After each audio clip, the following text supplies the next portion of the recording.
Bueno, en honor al tiempo de los que están presentes, vamos a iniciar nomás ya la clase que correspondería al día de hoy.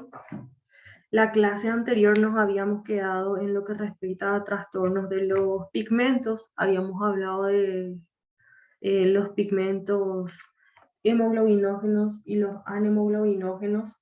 Primeramente hablamos sobre lo que respecta a la hemoglobina, ¿verdad? Que mencionábamos así a grandes rasgos. Voy a mencionar nuevamente.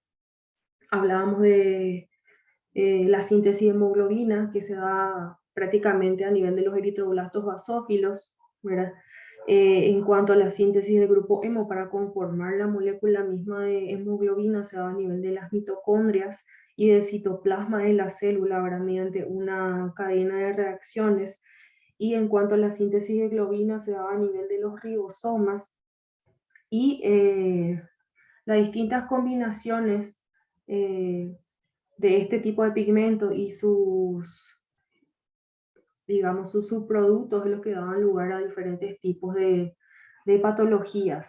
Habíamos mencionado la hemosiderina, que era prácticamente un pigmento ferroproteico que se debía a la degradación intracelular a nivel lisosomal de la mioglobina y también de la absorción a nivel enteral del hierro, ¿verdad? Que teníamos diferentes tipos de esta patología, denominábamos hemosiderosis. Teníamos, por ejemplo, la hemosiderosis local, teníamos también la hemosiderosis sistémica y algo importante que recalcar en cuanto a la parte macroscópica, habíamos dicho que tienen un color medio amarronado y en cuanto a nivel microscópico que prácticamente este pigmento de hemosiderina eh, tenía una forma como de esfera de color dorado en lo que respecta dentro de los macrófagos. También mencionábamos a la hematina, que era prácticamente un pigmento formado por la acción de los ácidos sobre la hemoglobina, mejor dicho.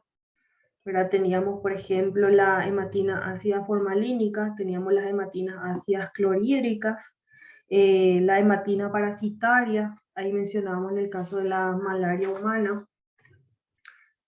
Y en cuanto a la parte microscópica, algo que detallar era que prácticamente aparecían como un pigmento en forma de gránulos pequeños de color marrón oscuro, que no se tenía con colorantes usuales para el hierro. Y después ya empezábamos a hablar un poquitito de lo que respecta a la pseudomelanina hemoglobinógena, y ahí hablábamos de la ictericia, que como pueden ver en la imagen, prácticamente a estos nos referimos como una coloración amarillenta de la piel y cierto tipo de tegumentos y mucosas, ¿verdad?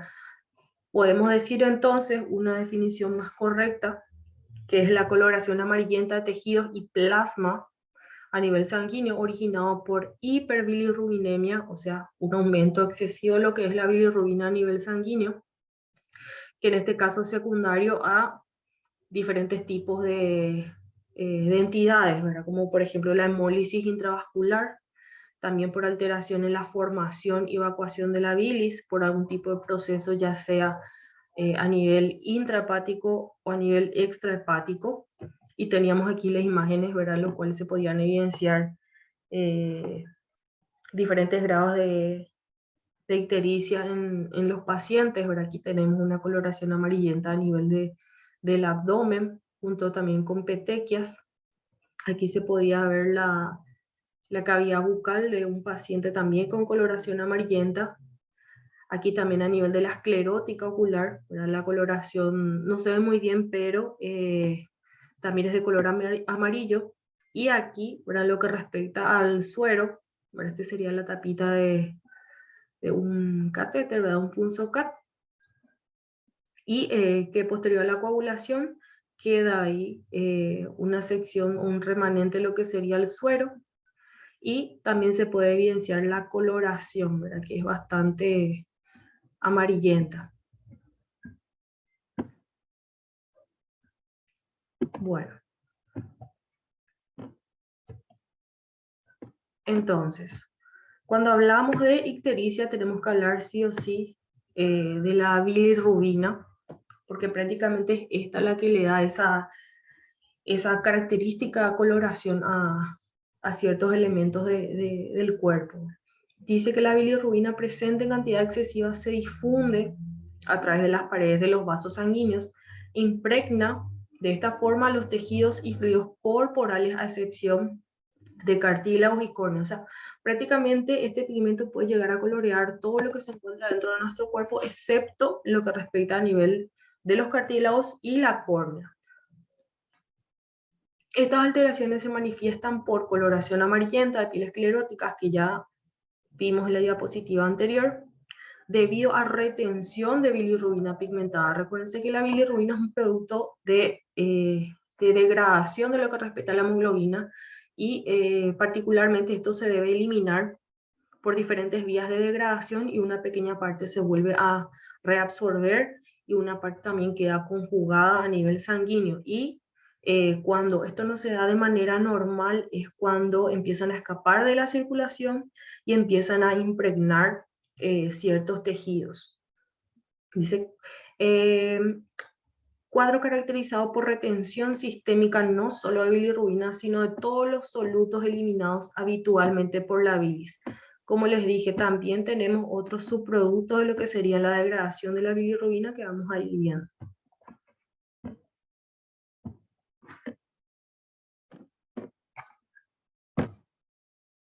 Bueno, tenemos que hablar primeramente lo que respecta al origen de la bilirrubina, que aquí mencionamos que es el producto final de lo que respecta a la degradación del grupo M. Cuando hablamos nosotros en la primera sección de los pigmentos hemoglobinos que nos habíamos hablado, como mencioné hace un ratito, de los constituyentes de la hemoglobina, ¿verdad? De la globina, el grupo M o el grupo M también se lo denomina, ¿verdad? Y en este caso, la bilirrubina me menciona que es lo final o prácticamente el elemento más pequeño de lo que sería la degradación del grupo hemo. Y dice que su producción se debe a la destrucción de eritrocitos viejos por el sistema mononuclear fagocitario. Cuando hablo de sistema mononuclear fagocitario estoy hablando de un sistema que se encarga justamente de realizar el proceso de fagocitosis. Sería unas células blancas que realizan esa actividad fagocitaria, ¿verdad? Que se tienen diferentes órganos, y aquí menciona específicamente a nivel de vaso, de hígado y de médula ósea.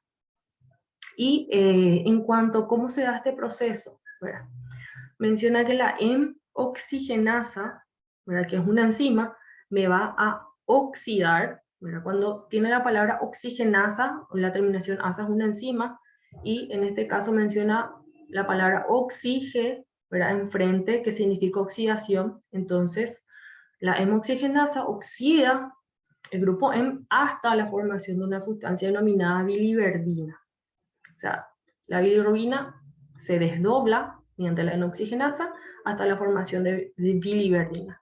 Este seguidamente se reduce a otro tipo de sustancia denominada bilirrubina tipo 1. ¿Y cómo se hace el proceso? Mediante la biliverdina reductasa, que es otro tipo de enzima. La bilirrubina tipo 1 se va a liberar en sangre, y el 90% o un poquitito más se acopla a un elemento de transporte, que en este caso sería una proteína, y la más importante que tenemos sería la albúmina sérica, o la albúmina que se encuentra en el suero sanguíneo, para justamente transportarse.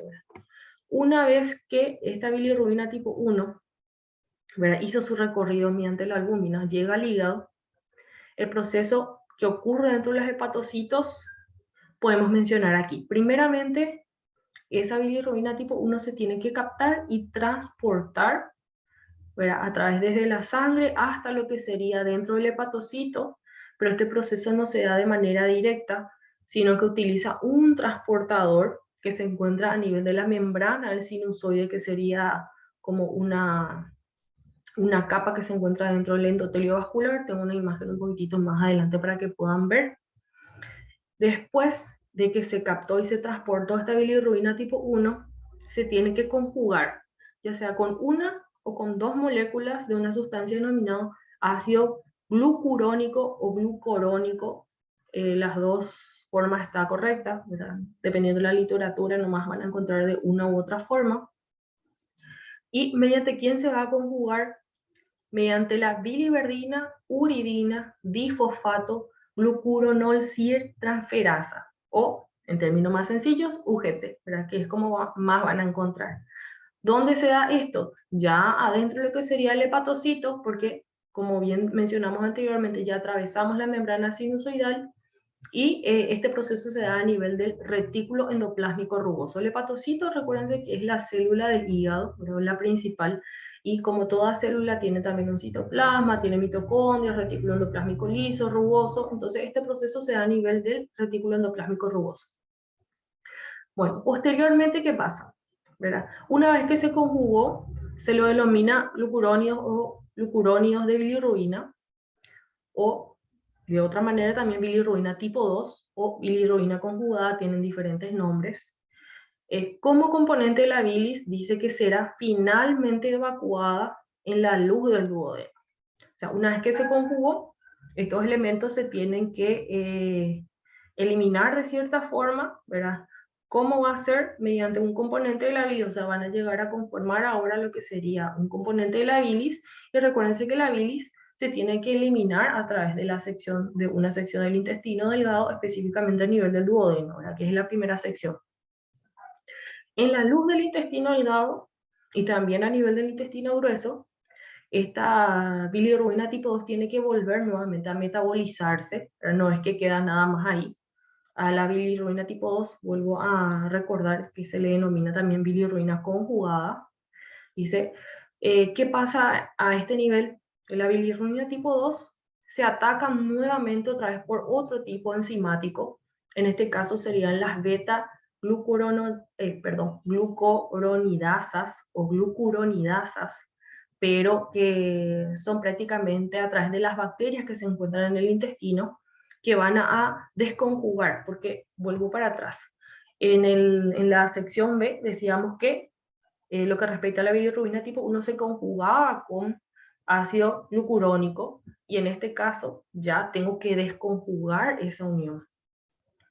Y el producto de desecho, vamos a decir, que se genera sería urobilinógeno, ¿verdad? Que seguramente ya escucharon hablar en algún momento.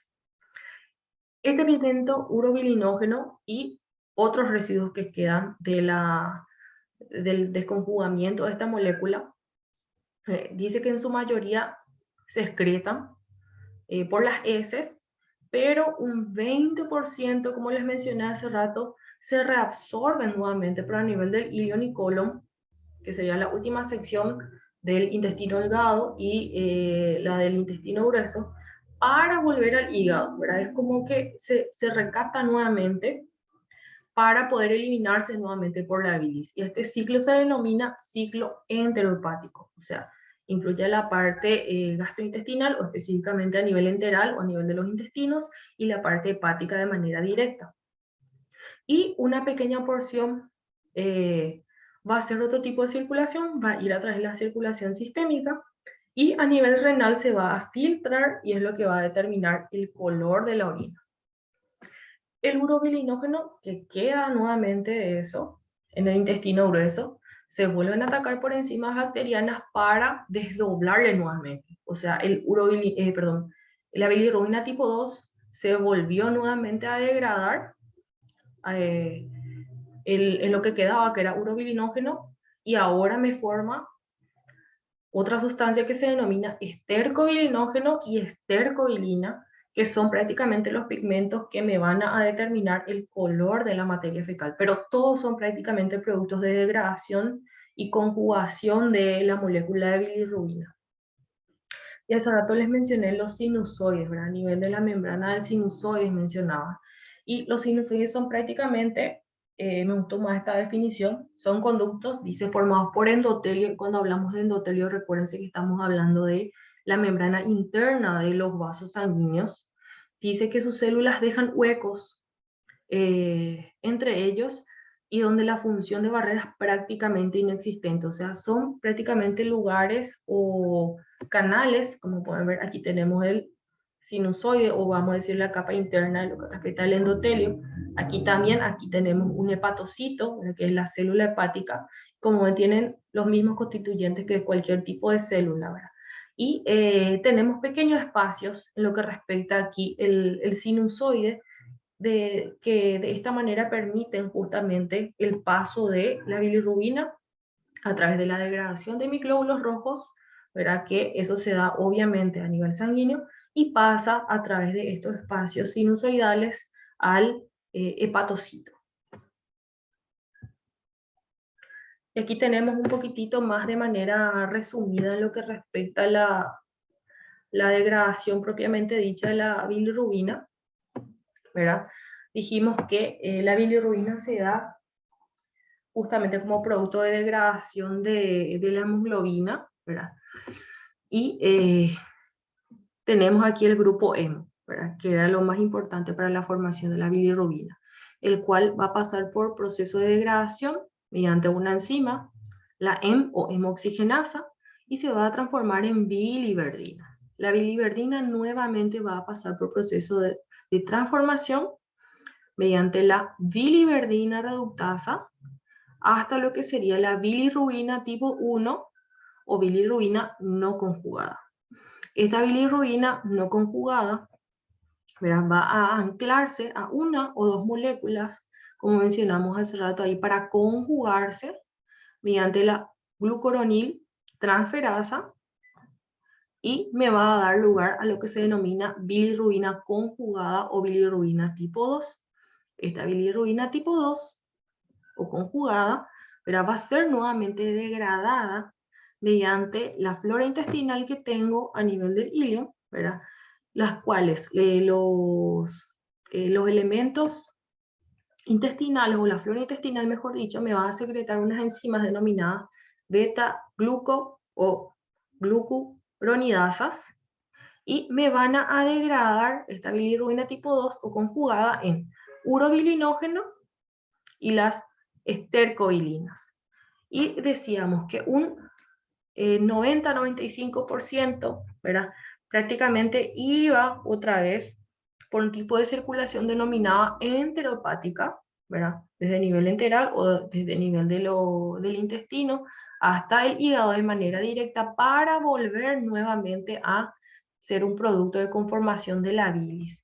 Y una pequeña sección, habíamos mencionado aproximadamente un 20%, era que se degradaba, como mencionábamos aquí, y me daba lugar al urobilinógeno, que esto posteriormente se elimina a través renal, lo que le da la coloración a la orina, y las estercobilinas que mencionábamos hace rato, que le da ese color en lo que respecta a las heces. De esta manera, digamos, tenemos lo que sería una forma, digamos, más detallada y mucho más fácil de captación en lo que respecta a los procesos que mencionábamos en las diapositivas anteriores.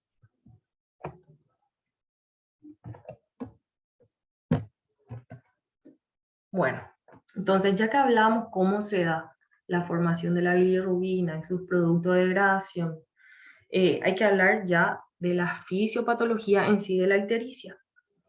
Bueno, y aquí mencionábamos la bilirrubina conjugada y la no conjugada. La no conjugada era la tipo 1 y la conjugada teníamos la tipo 2. Dice que los dos tipos de bilirrubina se pueden acumular en el organismo y depositarse en diversos fluidos o tejidos corporales, dándole esa coloración característica amarilla, ¿verdad? Especialmente se evidencia, dice, a nivel de la esclerótica, o a nivel, digamos, de la sección blanca del ojo. Es generalmente la primera parte que llega a tornar este color. Posteriormente, si estamos con un cuadro mucho más grave, la acumulación de bilirrubina o sus subproductos, ¿verdad?, vamos a llegar a tener ya coloración de la mucosa bucal, ¿verdad?, o de la piel propiamente dicha. En este caso sería, ¿verdad?, un canal auditivo de un gatito. Bueno, en cuanto a las diferencias fisiopatológicas de la bilirrubina, vamos a hablar de los diferentes tipos. Tenemos a la bilirrubina no conjugada, que es la tipo 1, me menciona que es insoluble en agua a pH fisiológico y se halla íntimamente unida a la albúmina sérica, ¿verdad? Como habíamos mencionado hace rato, la bilirrubina generalmente necesita un transportador y en este caso utiliza la albúmina que se encuentra en el suero.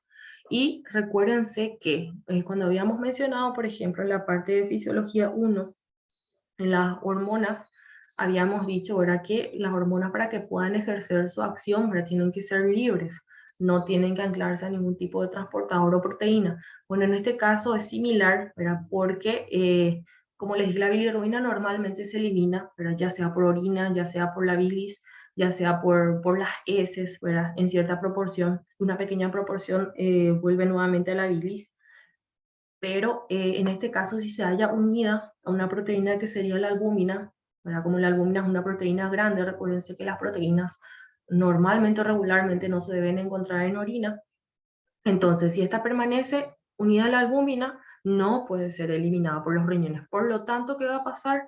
A nivel sérico o a nivel del suero voy a encontrar altos niveles de bilirrubina tipo 1 o no conjugada.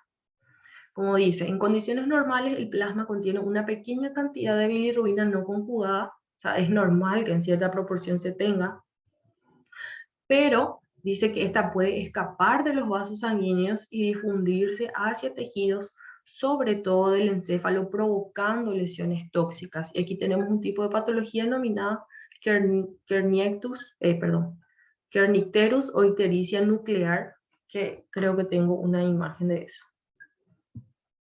Aquí está. Que prácticamente sería la pigmentación o la acumulación de la bilirrubina tipo 1 a nivel del encéfalo y se da generalmente en los recién nacidos, generalmente los que tienen algún tipo de inmadurez a nivel hepático o en términos más sencillos, ahora los bebés prematuros o los que nacieron con cierto tipo de inmadurez en cuanto a los órganos. Bueno, ¿cuándo se puede producir la ictericia? Cuando obviamente tenemos algún desbalance en lo que respecta a la homeocinesis corporal, ¿verdad?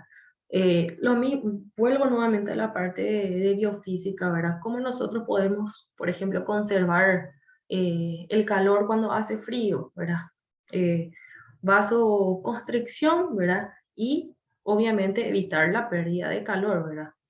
Y en este caso, tengo que tener también un equilibrio en cuanto a la producción y la eliminación. No va a ser en este caso de calor, sino que va a ser un balance entre la producción y la eliminación de lo que sería mi bilirrubina.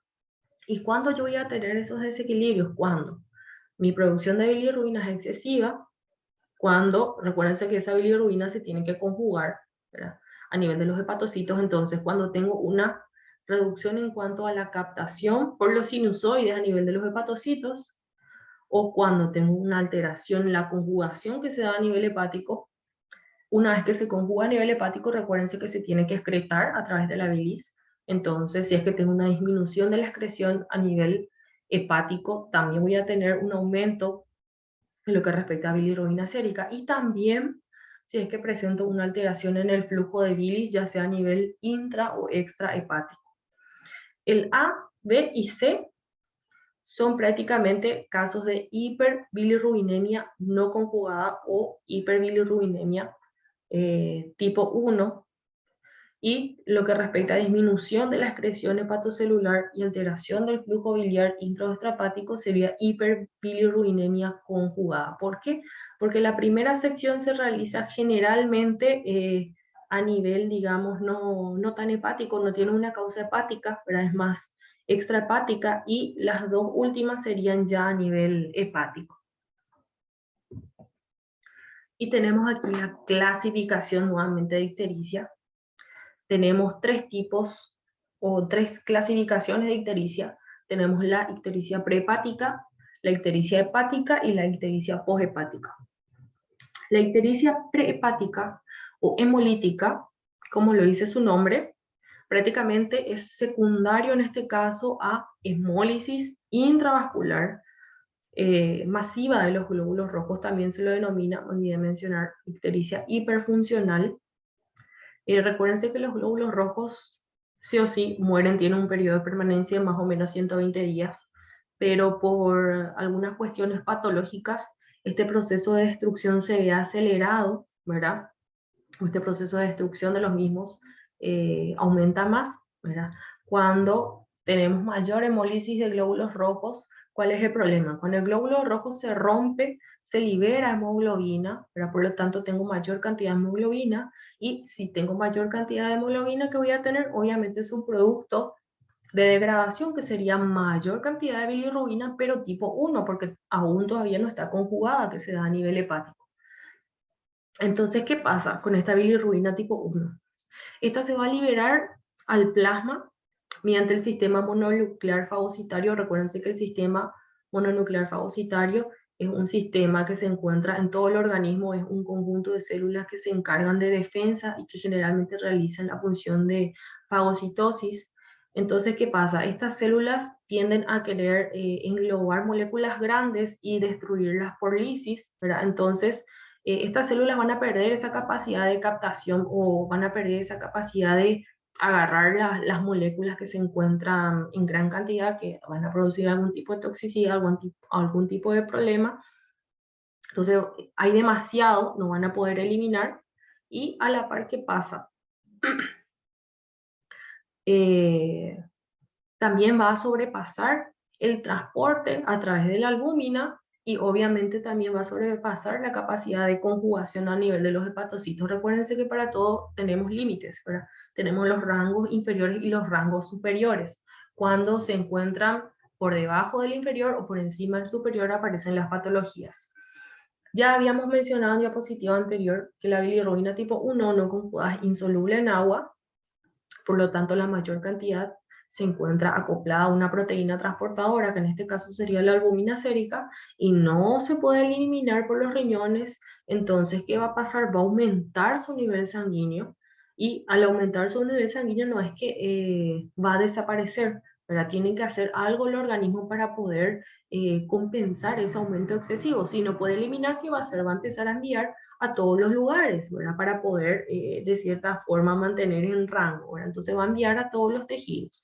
Y en su defecto, obviamente, cuando tengo un aumento excesivo, lo que es la bilirrubina no conjugado tipo 1, también van a aumentar sus productos de degradación, que serían la urobilina y la estercobilina. En estado normal, ay, perdón, en estado normal, ¿qué pasa? Ahora teníamos la bilirrubina indirecta, o bilirrubina no conjugada, o bilirrubina tipo 1. No olvides, esta es otra nomenclatura que se utiliza, que más se encuentra en los estudios: bilirrubina indirecta y directa, ¿verdad?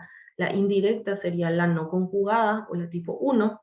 Esta, ¿verdad?, ingresa a nivel hepático a través de los sinusoides, ¿verdad? Y tiene diferentes procesos de degradación, ¿verdad? Hasta la conversión de lo que sería urobilinógeno, o la urobilina, que le daba la coloración a la orina, y también la degradación de la misma a estercolina o estercobilinógeno, que le daba la coloración a las heces. Eso se da de manera normal, ¿verdad? No hay ningún tipo de alteración. Pero cuando tengo un aumento de la bilirrubina indirecta o la bilirrubina no conjugada, ¿qué va a pasar? Tengo excesiva cantidad de estercobilinógeno, por lo tanto también voy a presentar un aumento de urobilinógeno y un aumento de urobilina, ¿verdad? Voy a tener una coloración mucho más subida en lo que respecta a la coloración de la orina, y también en lo que respecta a la coloración de las heces, por el aumento de la estercobilina, ¿verdad? Por eso muestran esas flechitas. ¿Por qué puede darse? Por diferentes causas. En primer lugar, si estábamos hablando de causas hemolíticas, vamos a hablar de las infecciones que actualmente se encuentran en mayor auge, como por ejemplo el caso de infecciones bacterianas, como leptospirosis, principalmente la icterohemorrágica, porque recuérdense que hay diferentes cepas de leptospirosis. La icterohemorrágica es la que generalmente ocasiona cuadros hemolíticos. Tenemos también el Clostridium, el beta hemolítico. Tenemos los casos de virus, anemia infecciosa equina, parásitos, la babesiosis, piroplasmosis, anaplasmosis, hemobartonelosis, micoplasmosis, ¿verdad? Que suelen ocasionar infecciones hemolíticas, ¿verdad? También hay ciertos tóxicos que me pueden ocasionar hemólisis o ruptura de lo que serían mis glóbulos rojos, como los producidos por cloratos, nitrato de cobre, nitrato de plomo, el arsénico, algunos venenos de serpientes, y también obviamente los factores inmunitarios, ¿verdad? O prácticamente cuando el cuerpo mismo se ataca a sí mismo, ¿verdad? En los casos, por ejemplo, de transfusiones, recuérdense que para que se pueda realizar la transfusión, prácticamente los grupos sanguíneos deben ser compatibles. Entonces, si es que se realiza una transfusión en un paciente con una sangre que no es compatible, empiezan a ocurrir la destrucción masiva de estos glóbulos rojos y generalmente ocasionan un shock. Luego tenemos la ictericia hepática o hepatocelular. Se le llama también ictericia por retención o ictericia hepatotóxica, que como lo dice su nombre, hepática. Ahora en el otro era prehepática o antes del hígado significa, y aquí estamos hablando de el hígado como problema. Entonces, aquí la consecuencia de esta ictericia va a ser a nivel hepático, prácticamente cuando tenemos una lesión grave en lo que respecta a nivel de los hepatocitos.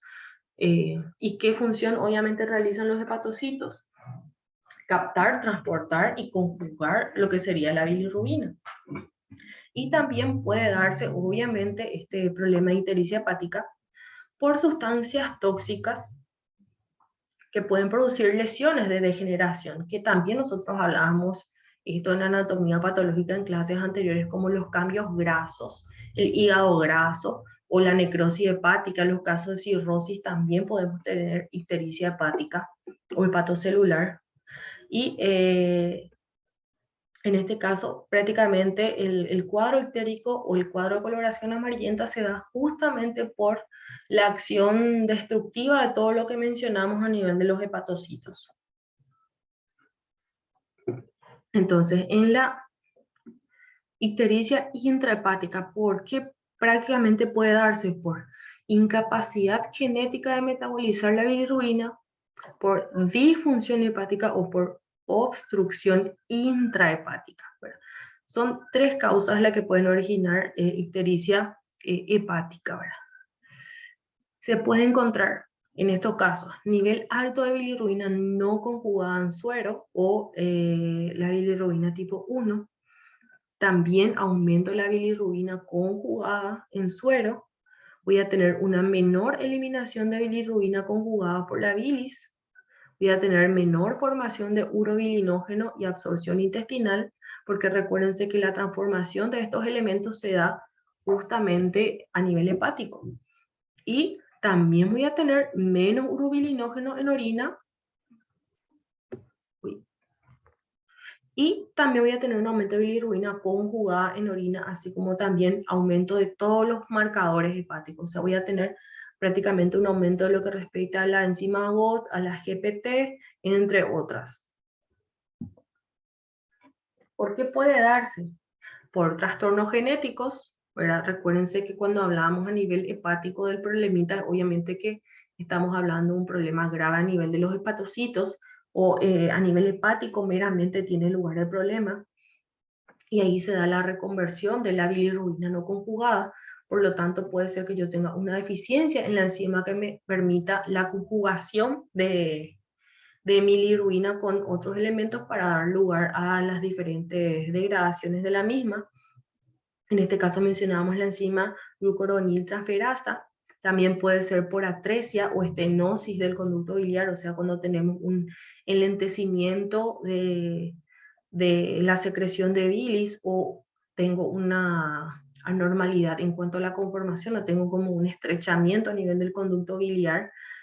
En cuanto a la parte adquirida, puede ser también por tóxicos orgánicos, menciona por ejemplo el senesio, pueden ser por otras sustancias inorgánicas como cobre, puede ser también por leptospirosis, y también otra patología muy conocida a nivel veterinario, la hepatitis infecciosa canina. Luego tenemos la ictericia posthepática, o denominada ictericia por éstasis, que, como le dice su nombre, el problemita no se da a nivel meramente hepático, sino que después del hígado está el problema, no en el hígado mismo. Dice que se produce por causa de algún obstáculo que impide la evacuación hacia el duodeno. Recuérdense que la bilis se tiene que eliminar a través de los conductos biliares hasta el duodeno. Y se caracteriza, dice, por intensa pigmentación amarillo verdoso de los tejidos. Bueno, la bilirrubina en la ictericia poshepática, que yo puedo encontrar nivel normal o bajo de bilirrubina no conjugada en suero, puedo encontrar nivel elevado de bilirrubina conjugada en suero, porque recuérdense que te estoy hablando a nivel, digamos, antes del hígado, y esto estoy hablando a nivel después del hígado. También poca eliminación de bilirrubina conjugada por bilis al intestino. Obviamente también voy a tener una escasa formación de urobilinógeno. La bilirrubina conjugada voy a encontrar en gran cantidad en orina y una disminución de urobilinógeno en orina. ¿A qué puede deberse la ictericia poshepática? Por tumefacción o una estrechez o inflamación de lo que serían los hepatocitos y de las células de los conductos biliares. También puede ser por fasciolas, ¿verdad? Fasciola hepática, ¿verdad? Que es un parásito que particularmente se aloja a nivel del hígado, ¿verdad? Y empieza a ser un desastre, vamos a decir, a nivel del parénquima del hígado, ¿verdad? También ascaris, cuando hay demasiada infestación, puede llegar a salir de lo que sería el intestino y migrar a diferentes órganos, ¿verdad? También los casos de cirrosis biliar, cálculos vesiculares o cálculos biliares, y también en los casos de neoplasias y abscesos. Aquí, por ejemplo, tenemos un proceso de cálculos biliares, ¿verdad? Con un cuadro de colestasis, ¿verdad? Empiezan a formarse los calculitos, empieza a circular con mayor lentitud, ¿verdad? Por la presencia de los cálculos, y puede llegar a obstruirse y formar, en este caso, como menciona, el cálculo enclavado, ¿verdad? Aquí se ve nuevamente este conducto biliar, ¿verdad? Este, digamos, este grosor debe mantener regularmente, y entonces aquí yo tengo una estrechez que puede ser por algún tipo de cálculo, y más abajo tengo mi estenosis, ¿verdad? O un lugar mucho más estrecho del conducto, por lo cual me ocasiona un problema en cuanto a la eliminación de bilirrubina y por ende la acumulación del mismo. Y aquí tenemos un resumen de cómo se da. Tenemos la ictericia prehepática, se da por reacciones transfuncionales, por diferentes tipos de anemia que me ocasionen hemólisis, por dolencias autoinmunes, en los casos de transfusiones que no son compatibles. La hepática puede darse por hepatitis, por cánceres, cirrosis, por drogas, bueno, ciertos tóxicos mencionábamos, y las poshepáticas por cálculos biliares, por algún tipo de tumefacción e inflamación, tumores que bloquean el flujo de bilis hacia los intestinos. Y esto sería un resumen nada más en lo que respecta a los diferentes tipos de ictericia que ya fuimos viendo. Entonces, esto es todo, chicos, por el día de hoy. Espero que hayan entendido algo. Y si no, me pueden consultar por WhatsApp porque ya terminó nuestro tiempito. Muchas gracias.